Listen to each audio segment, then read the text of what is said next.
GE Vernova, a company that made one of the earliest versions of the grid, back when it was just a couple of lights. Now it's a massive piece of infrastructure connecting millions, and it's about to go through some changes. I'll cover what they do, some key information you need to understand them, like how the grid works, their financials, and I'll also do a SWOT analysis. This is not financial advice, and boiled down, here's what they do in a single sentence. This company makes those massive wind turbines, gas and nuclear too, and all the infrastructure and machines so you have a functional grid. I'll start with their wind segment, which I'll divide into two types. Onshore first, and that's the one where on land, these giant wind turbines generate electricity because wind pushes the blades, which turns a motor. Their products are named with the first figure referring to the megawatts and the second figure referring to the diameter of the turbine. So 2.8-127 is 2.8 megawatts, 127 meter diameter. They have 57,000 onshore wind turbines all over the world and have service agreements on 23,000 of them. So they do the repairs, maintenance, all that fun stuff. Since this segment financially isn't doing that great, I mean, they are making a slight loss, they will be limiting their footprint internationally to the places where they can get the highest margins. With the rest, 75% to be specific, in the US. As for offshore, they have the Halide X220M. These are massive. They're in a few locations in Europe and North America, and they can generate between 12 and 14 megawatts. For reference, the bigger onshore wind turbines generate around 6 megawatts, so double at least. The bulk of the revenues from this wind segment comes from onshore turbines.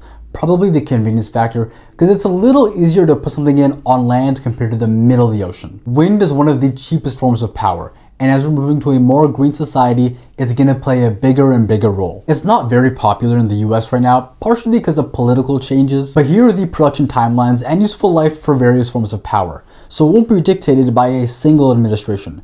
These companies do have to look towards the future, and the future is green. But all those wind turbines generate electricity. That goes to the grid, so you can charge your phone. Before we move on to the next segment, let's cover how the energy grid works on a very high level, because it's relevant to both segments coming up. Ultimately, the grid's job is to deliver the exact amount of power when you need it. For example, if you plug in something that needs 1,000 watts, you expect to get 1,000 watts, not 999 watts, 1,000. And that's instant. The operator doesn't get a 5-second heads up, hey, we're gonna require more power soon. Thankfully, there aren't many people in the city, so it does average out. And also, operators do have data from previous times, so they can say, okay, we're gonna need X amount of power on a Wednesday at 4 p.m. With that information, they can either ramp up production or use some of their limited energy stores. Now, since renewables like solar and wind are the cheapest, no, they're not expensive. Green is actually pretty cheap.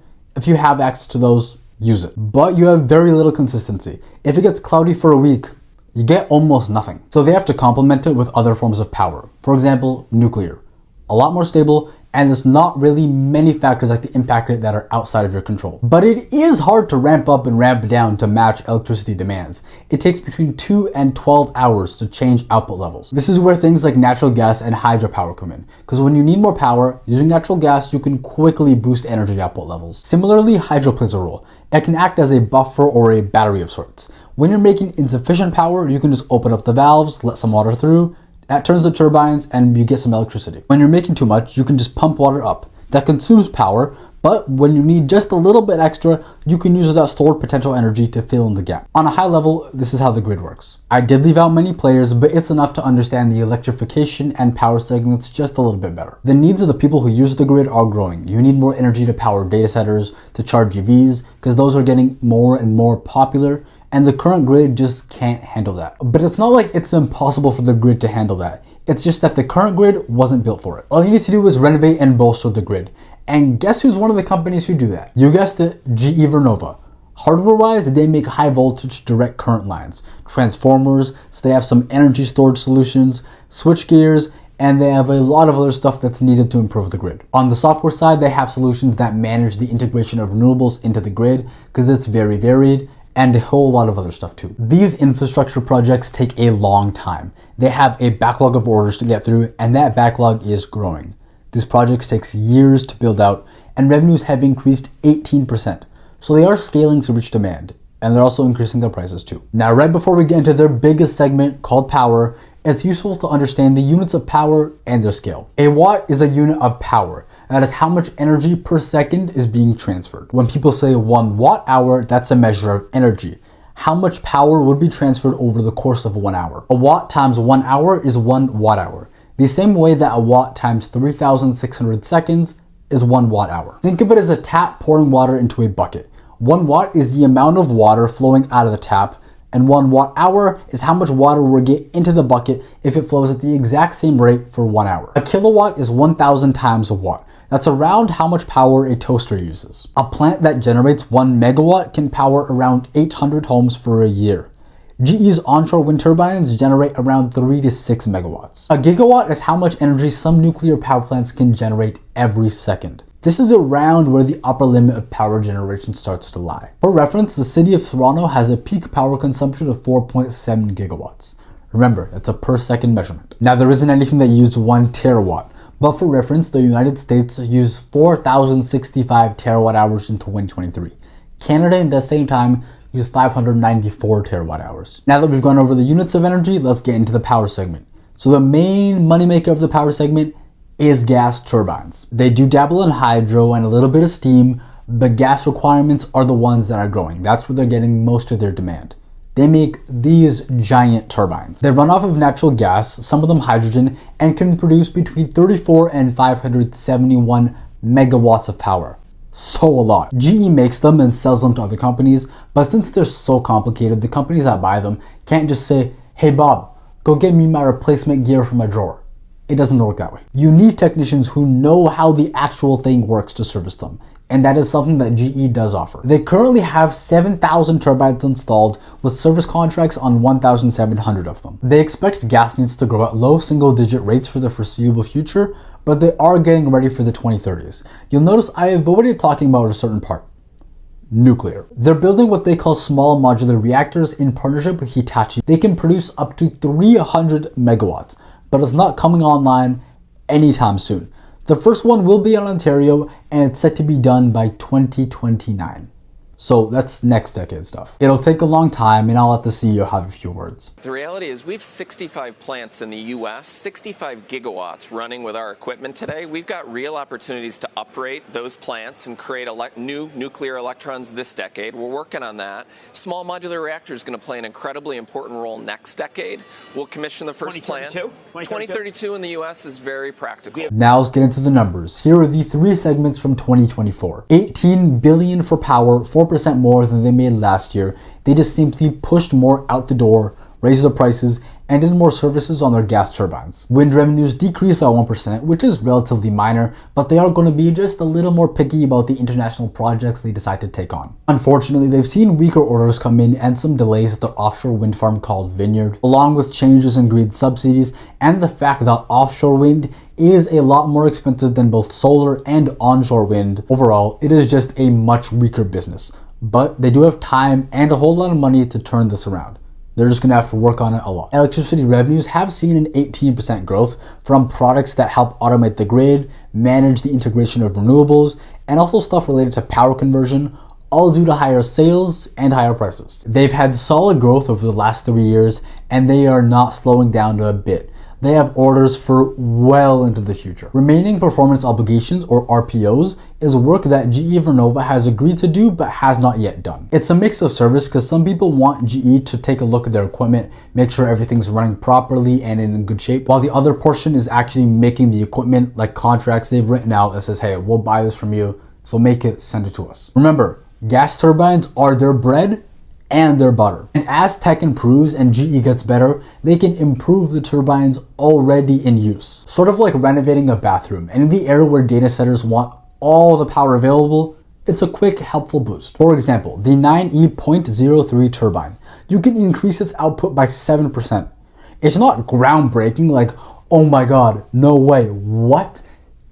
7%?